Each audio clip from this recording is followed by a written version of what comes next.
Hi friends. आज हम ऐसे 3 स्टॉक के बारे में डिस्कस करने वाले हैं जो अभी अपने सपोर्ट के पास ट्रेड कर रहे हैं और फंडामेंटली काफ़ी स्ट्रॉन्ग हैं। इसमें सबसे पहला शेयर है शेयर इंडिया सिक्योरिटीज़ लिमिटेड। ये एनबीएफसी ग्रुप का स्टॉक है। फाइनेंशियल सर्विसेज प्रोवाइड करवाती है। स्मॉल कैप कंपनी है। 6199 करोड़ का मार्केट कैप है। स्टॉक का पी 14.9 का है। आरओसी देखिए 52% एंड 45% है, तो वो काफ़ी अच्छे हैं। स्टॉक इंडस्ट्री पी 19 का, उसके कंपैरिजन में स्टॉक सस्ता है। 3 ईयर का एवरेज भी है, वो उस हिसाब से भी सस्ता है। और एफआईआई की होल्डिंग भी 3.3% है। इसके अलावा इसका जो देखिए ये मार्केट कैप टू सेल्स 4.5% है, रीजनेबल है। और उसके बाद में डिविडेंड कंपनी है वो 8.41% का देती है। डिविडेंड पे आउट है इसका। इसके बाद में इसका अगर ग्रोथ की बात की जाए तो देखिए ग्रोथ इसका कंपनी का सेल्स ग्रोथ है 51%, 5 ईयर का, 3 ईयर का 68% है और ट्रेलिंग 12 मंथ का 31% है। अगर यह सेल्स ग्रोथ, प्रॉफिट ग्रोथ देखा जाए वो भी शानदार है। 5 ईयर का 87, देन 100%, 3 ईयर का और 40% लास्ट ट्रेलिंग 12 मंथ का। स्टॉक ने ऑल्दो 5 ईयर के हिसाब से और 1 ईयर के हिसाब से अच्छे खासे रिटर्न दिए हैं। और आरओई देखिए शानदार है, 42%, 45%, 46%, 3 ईयर 5 ईयर के हिसाब से भी अच्छा है। यहाँ देखिए 2016 से देखिए 74% की सेल्स थी, ये कंटिन्यूसली इंक्रीज करके सिर्फ 7-8 ईयर्स में 1300 करोड़ पे चली गई है। प्रॉफिट जो 6 करोड़ का होता था वहाँ से 1400, तो कंपनी बहुत ही फास्ट ग्रोइंग कंपनी है। और उस इसका अभी देखिए इसका टेक्निकली देख लेते हैं। टेक्निकली अभी ये जो स्टॉक जो ट्रेड कर रहा है वो यहाँ से मूवमेंट करने, ये ब्लू लाइन 50 वीक्स का मूविंग एवरेज है। इसने 2000 अराउंड 30 के अराउंड इसने अपना पीक बनाया और वहाँ से स्टॉक करेक्ट होके अभी यहाँ आ गया। और मुझे लग रहा है अभी इसमें थोड़ा करेक्शन और हो सकता है जब तक कि इस लेवल पे सपोर्ट ना ले। तो अराउंड 1500 के अराउंड इसमें बाइंग को देखा जा सकता है, अपनी वॉच लिस्ट में ऐड किया जा सकता है। वैसे बाई होल्ड सेल का कोई रिकमेंडेशन नहीं है, बट मुझे लगता है ये स्टॉक फंडामेंटली स्ट्रॉन्ग है, अच्छी ग्रोथ कंपनी है और रीजनेबल वैल्यूएशन पे है। तो यहाँ से अच्छी ग्रोथ देखी जा सकती है स्टॉक प्राइस में भी। दूसरा स्टॉक जो है इसमें है वो है अरमान फाइनेंशियल। ये भी एनबीएफसी कंपनी है। इसकी मार्केट कैप 1864 करोड़ का। स्टॉक का पी देखें तो 11.7 का, काफ़ी सही है। इंडस्ट्री का 19 का है, उसके कंपैरिजन में स्टॉक सस्ता है।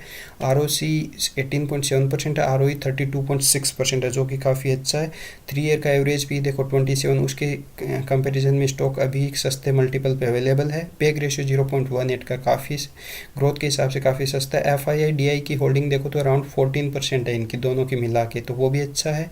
कंपनी डिविडेंड कुछ देती नहीं है, ठीक है, कोई बात नहीं, चलता है इतना। और इसके देख लेते हैं प्रॉफिट ग्रोथ में देखें तो देखिए 2012 में 16 करोड़ की सेल्स थी, अभी बढ़ के 628 करोड़ का हो गया है। तो ग्रोथ तो ये कंपनी भी अच्छी कर रही है। और इसका ईपीएस ग्रोथ देखें तो देखिए पहले नेट प्रॉफिट 3 करोड़ का होता था, अभी बढ़ के 159 करोड़ का हो गया लास्ट 12 ईयर में, वो काफ़ी अच्छा इंप्रूवमेंट है। ईपीएस भी उसी के हिसाब से ग्रो कर रहा है। पहले कंपनी डिविडेंड पे आउट होता था, बट अभी कोई डिविडेंड नहीं दे रही है। यहाँ देखिए सेल्स ग्रोथ की बात करें तो 5 ईयर का 40%, 3 ईयर का 26% और ट्रेलिंग 12 मंथ का 79% है। अगर प्रॉफिट ग्रोथ की बात करें 67%, 31% एंड 115% लास्ट ट्रेलिंग 12 मंथ का। और स्टॉक ने 10 ईयर में भी शानदार रिटर्न दिए, तो ये स्टॉक कंटिन्यूसली आपको रिटर्न देते रहते हैं। और अभी भी 42% का, बट अभी स्टॉक 2700 के अबव से काफ़ी करेक्ट हो रखा है, तो इस टाइम ये इसमें बाइंग अपॉर्चुनिटी देखी जा सकती है। रिटर्न ऑन इक्विटी देखिए कंटिन्यूसली कंपनी का आरओई ग्रो कर रहा है, अभी अबव 20% तो है ही, वो भी एक अच्छा हेल्दी साइन है। इसके बाद में देख लेते हैं इस कंपनी का टेक्निकल चार्ट। टेक्निकल चार्ट क्या कहता है अरमान फाइनेंशियल, ये देखिए ये इसका वीकली चार्ट है। वीकली के 50 वीक्स के मूविंग एवरेज पे आके ये स्टॉक जब जब सपोर्ट लेता है उसके बाद अच्छी मूवमेंट देखी जाती है। यहाँ देखिए फिर अपने प्रीवियस हाई को भी ब्रीच करता है जब इस पे सपोर्ट लेके चलता है। तो अभी देखिए यहाँ आया, इसको ब्रीच करके थोड़ा कई बार नीचे भी आता है और फिर स्टॉक चलता है। अभी सेम वही हुआ यहाँ। अब इसका जो 50 वीक का जो 2700 के हाई को से नीचे करेक्ट हुआ, अभी देखिए ये बुलिश हैमर बना है यहाँ पे और अभी इसको ब्रीच किया है, बट यहाँ से स्टॉक अभी वापस चलना शुरू किया है। तो मुझे लगता है कि अभी इस स्टॉक में फिर वापस तेज़ी देखी जा सकती है आने वाले 1 साल के लिए। और अगर ये प्रीवियस हाई को भी अगर अप्रोच करता है तो फिर भी इसमें अराउंड 35%, 40% के रिटर्न, जो कि एक अच्छे खासे रिटर्न। और यूजुअली जब इससे सपोर्ट लेके स्टॉक वापस मूवमेंट करते हैं तो ये अपने प्रीवियस हाई को ब्रीच करते ही हैं। ऐसा आप खुद देख सकते हो इस चार्ट की मूवमेंट को, तो उसके हिसाब से तो मुझे ये stock at present current price पे ठीक लगता है। वैसे बाई होल्ड सेल का कोई रिकमेंडेशन नहीं है। इसके बाद नेक्स्ट स्टॉक है वो है बेवरेजेस, ये अल्कोहलिक बेवरेजेस है। तो ये IMFL है, इंडियन मेड फॉरेन लीकर बनाती है, बियर वगैरह।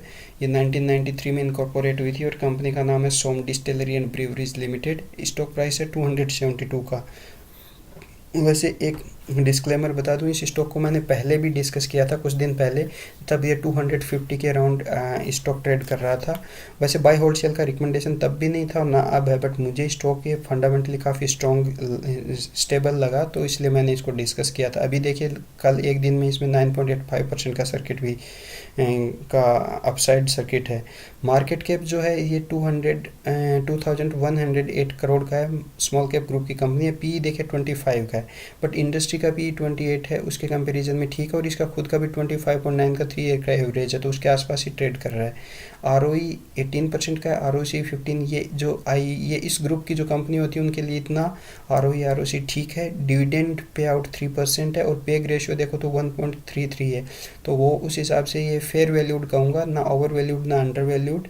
और इसके अंदर FII DI की ज़्यादा होल्डिंग है नहीं, वो ज़रूर एक बात है। इसके बाद इसकी प्रॉफिट ग्रोथ देखते हैं। प्रॉफिट ग्रोथ अगर इसमें कंपेयर देखिए, यहाँ 2017 में जो 245 करोड़ की सेल्स थी वो अभी कंटिन्यूसली राइज करते हुए, ये बीच में कोविड वाले टाइम को छोड़ दो, उसके बाद से अभी 1152 करोड़ का हो गया है। और नेट प्रॉफिट देखिए 1400 से राइज होके 82%, ये कोविड टाइम की बात है। तो इसके बाद देखिए प्रॉफिट ग्रोथ देखिए इसका कंटिन्यूसली 5 ईयर का एवरेज, फिर 3 ईयर का बढ़ रहा, फिर 1 साल का भी 60, तो ये फास्ट ग्रो कर रही है। यहाँ पे सेल्स में भी काफ़ी अच्छा ग्रोथ देखने को मिला है। जो लास्ट ट्रेलिंग 12 मंथ का जो इसका देखें सेल्स ग्रोथ तो 66% है।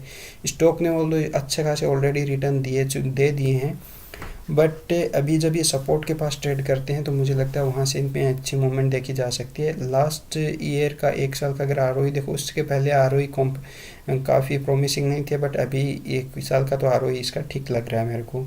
तो इस हिसाब से कंपनी सही है, ये फंडामेंटली स्ट्रॉन्ग है। और अपने इसके चार्ट देख लेते हैं, इसका कहाँ पे है टेक्निकल्स में। तो टेक्निकल्स में देखिए 50 वीक का जो मूविंग एवरेज था, यहाँ पे सपोर्ट लेने के बाद स्टॉक में मूवमेंट आई काफ़ी, अब यहाँ से पीक बनाया, अभी वहाँ से स्टॉक करेक्ट होके अभी यहाँ पे अपने 50 वीक्स के मूविंग एवरेज को ब्रीच करके नीचे ट्रेड कर रहा है। अगर इसका डेली चार्ट देखते हैं तो उसमें भी देखिए ये यहाँ से नीचे आया, फिर ये 50 वीक्स के मूविंग एवरेज को ब्रीच करके ऊपर अभी चलना शुरू हुआ। देखिए पहले इसके ब्रेकआउट ये फेल हुए हैं, यहाँ पे भी ये फेल हुआ है, बट कभी ना कभी ये चलना शुरू होता ही है, हर बार ब्रीच नहीं होता है। अगर आप फिर भी आप स्टॉप लॉस रख सकते हो। ये देखिए क्योंकि यहाँ पे इस जगह पे इसमें मूवमेंट यहाँ थोड़ा स्टेबल किया था अराउंड 1 मंथ को, और फिर मूवमेंट आई थी सेम वहीं उसी जगह आके फिर ट्रेड कर रहा है। तो यहाँ पे इसका स्टॉप लॉस यहाँ रख के स्टॉक में पोजीशन को देखा जा सकता है। वैसे बाय होल्ड सेल का कोई रिकमेंडेशन नहीं, अगर अपने प्रीवियस हाई को भी अगर अप्रोच करता है तो यहाँ से आराम से 35-40% के रिटर्न यहाँ से करंट प्राइस से भी दिखते हैं। ऑलरेडी मैंने इसको डिस्कस किया था अराउंड 250 पे। वैसे आप अपना खुद ड्यू डिलीजेंस करिए, कोई बाई होल्ड सेल का रिकमेंडेशन नहीं है। Thank you.